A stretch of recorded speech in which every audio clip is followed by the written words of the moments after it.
Assalamualaikum warahmatullahi wabarakatuh. Selamat pagi semuanya. Salam sehat untuk kalian semua ya. Kali ini kita akan membahas bab terakhir, yaitu bab 7 tentang mengenai tantangan awal kemerdekaan. Nah, coba kalian pahami nih. Dari kemarin kan Ibu udah bahas ini mengenai tentang Indonesia ya. Tentu kalian sudah paham Indonesia itu merdeka tanggal berapa, bulan berapa, tahun berapa, itu kan pasti kalian udah paham. Nah, di sini walaupun Indonesia sudah merdeka, tentu jangan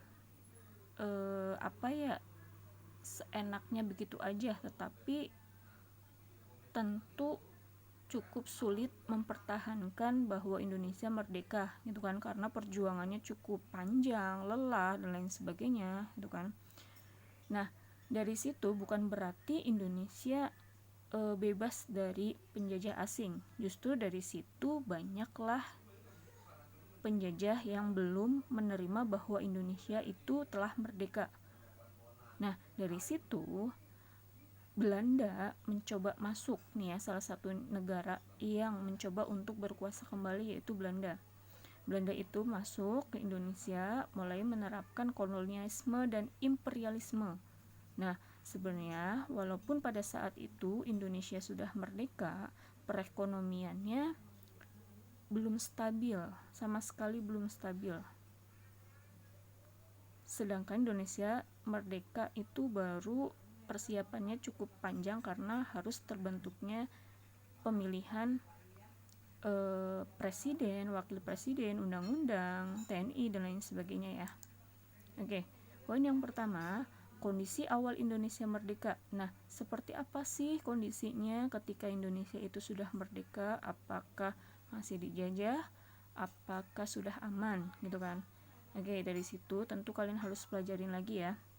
Nah, secara politis, walaupun Indonesia sudah merdeka, sebenarnya Indonesia itu belum mapan. Karena apa? Karena masih munculnya terjadi kekacauan yang disebabkan oleh negara atau wilayah-wilayah asing. Karena pada saat itu kan tadi Ibu udah bilang, walaupun Indonesia sudah merdeka, tapi sepenuhnya belum diterima sama pihak asing gitu. Belum, masih memiliki keinginan untuk menjajah kembali gitu kan. Nah, mari kita lihat kondisi ekonomi setelah Indonesia merdeka itu sebenarnya belum stabil, karena dilihat dari inflasi mata uang. Pada saat itu uang yang digunakan atau diterapkan di Indonesia itu bukan uang Indonesia asli. Nah, jenis mata uangnya itu apa? Nih ya, ada 3. The Japanese Bank, mata uang Jepang, mata uang Nica ya. Nah, sebelum Indonesia memiliki mata uang sendiri yaitu Ori, nih 3 mata uang yang dipegang sama pihak Indonesia yang digunakan. Akhirnya nggak tergantung lagi pada negara asing yang menerapkan 3 jenis mata uang ini. Akhirnya 1 Oktober 1945 dikeluarkanlah mata uang Ori. Indonesia memiliki mata uang sendiri ini ya, sehingga lebih mending lah Indonesia di dalam perekonomiannya gitu, nggak lagi menggunakan 3 mata uang ini gitu ya. Lanjut. Nah, kedatangan sekutu dan Belanda. Kedatangan sekutu dan Belanda itu membawa dampak apa sih bagi Indonesia itu? Apakah bagus? Apakah tambah buruk gitu kan? Nah, sebenarnya Jepang menyerah terhadap sekutu sekitar tahun 1945 bulan Agustus tanggal 15 ya. Nah, dari situ kesempatan Belanda untuk mengambil kekuasaan yang ada di Indonesia ketika pada saat itu telah dipegang sama pihak Jepang, walaupun sebenarnya sebelum datangnya Jepang itu Belanda dulu ya yang sudah berkuasa di Indonesia. Nah, Belanda itu pengen merebut kembali posisi yang dipegang sama Jepang agar direbut oleh pihak Belanda sehingga bisa menguasai pihak Indonesia itu ya. Oke. Nah, segala sesuatunya itu tidak mudah, pasti tentu adanya gejolak antara perang, perselisihan antara Jepang, Belanda dan negara-negara asing lainnya. Nah,